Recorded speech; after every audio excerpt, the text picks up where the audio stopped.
Donc les ondes sonores, donc qui sont généralement étudiées, par exemple en secondes et donc une onde sonore, c'est une onde, c'est-à-dire une perturbation, périodique, c'est-à-dire qu'elle se répète, identique à elle-même, à intervalles réguliers et elle se propage donc dans la matière et donc par exemple, elle peut se propager dans l'air et dans ce cas-là, sa vitesse de propagation sera de 340 mètres par seconde ou alors dans l'eau, dans n'importe quel type de matériau et dans l'eau, la vitesse sera de 1500 mètres par seconde, par exemple, et la vitesse dépend non seulement du matériau, mais également de la température.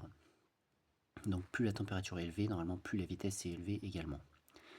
Ensuite, donc, on a une formule qui est habituelle pour tout type de, d'éléments qui se déplacent avec une certaine vitesse constante. Et bien donc la vitesse est égale à la distance parcourue divisée par le temps. La distance peut être mise en mètres, le temps en secondes, et dans ce cas-là, la vitesse, ce sera en mètres par seconde.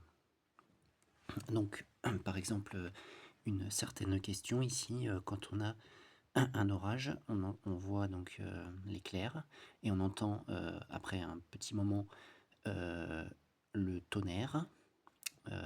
Et donc, cela pourrait permettre, donc, dans ce type d'exercice, de demander à quelle distance est-ce que se situe l'orage si on entend le tonnerre après 3 secondes. Après 3 secondes. Sachant que l'éclair, bon, c'est de la lumière, donc on considère qu'il nous arrive instantanément. Et par conséquent, bah, on utilise la formule, on sait que V est égal à D sur T. Nous, ce qu'on veut, c'est D, la distance qu'a parcouru l'onde sonore pour arriver jusqu'à nous. Donc, on transforme la formule, on passe le T de l'autre côté. Étant donné qu'il divise de l'autre côté, il va multiplier. Donc, ça va donner V fois T. Ensuite, on met égal, on remplace par la valeur.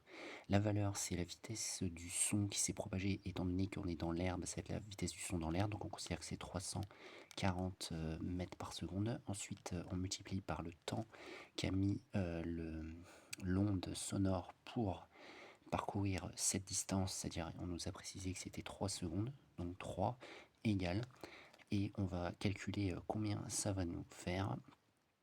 Donc, on peut calculer en ligne, on fait 3 fois 0, 0, 3 fois 4, 12, 2, on retient 1, 3 fois 3, 9, plus 1, 10, et l'unité de la distance sera en mètres, puisque j'ai mis la vitesse en mètres par seconde et le temps en secondes. Donc, on peut dire l'orage se situe à 1020 mètres. Voilà, et donc ça peut être un exemple de calcul. Après, ce qu'il faut aussi considérer pour les ondes sonores, c'est la fréquence d'une onde.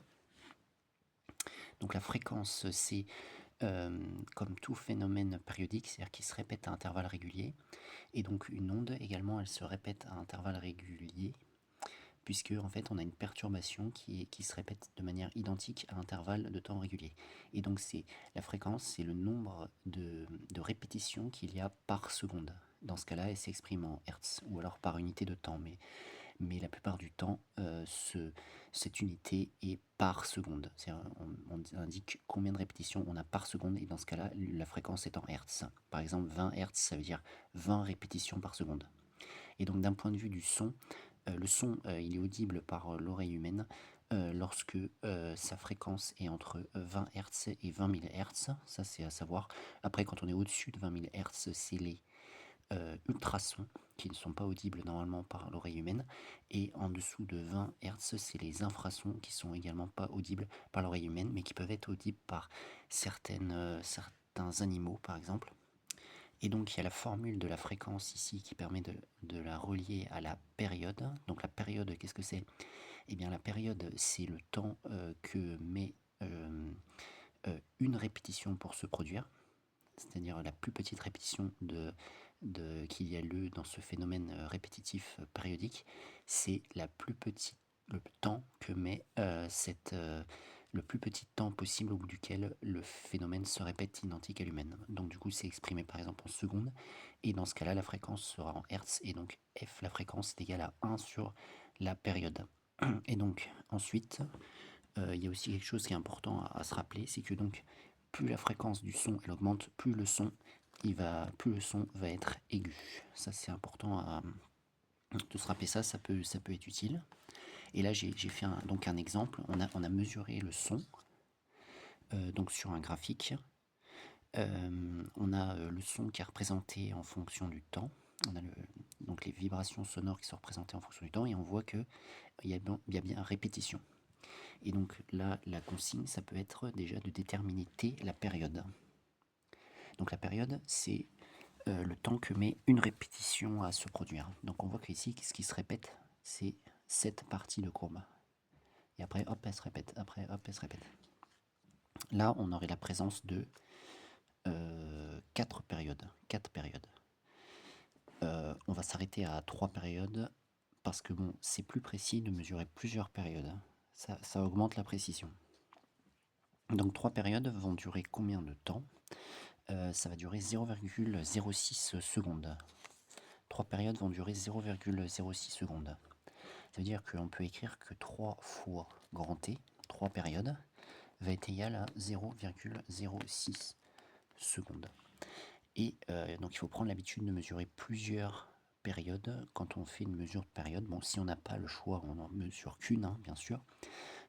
Et donc T va être égal à 0,06 sur 3. Et donc si on fait le calcul, ça va donner 0,02 secondes. Donc on sait que la période est égale à 0,02 secondes. Ensuite, on va en déduire la fréquence. F égale 1 sur T d'après la formule. Et on remplace, donc ça fait 1 sur 0,02 égale. Donc il faut calculer cela. Une petite technique ici, c'est que on va multiplier par 50 en haut et en bas. Donc en haut, ça va faire 1 fois 50, ça va faire 50. Et en bas, ça va faire 0,02 fois 50. Et 0,02 fois 50, ça va donner 1. Donc du coup, on va se retrouver avec 50 sur 1. Et donc, ça va donner 50. Et donc 50 Hz. Voilà, 50 Hz. Donc on a trouvé la fréquence qui est égale à 50 Hz.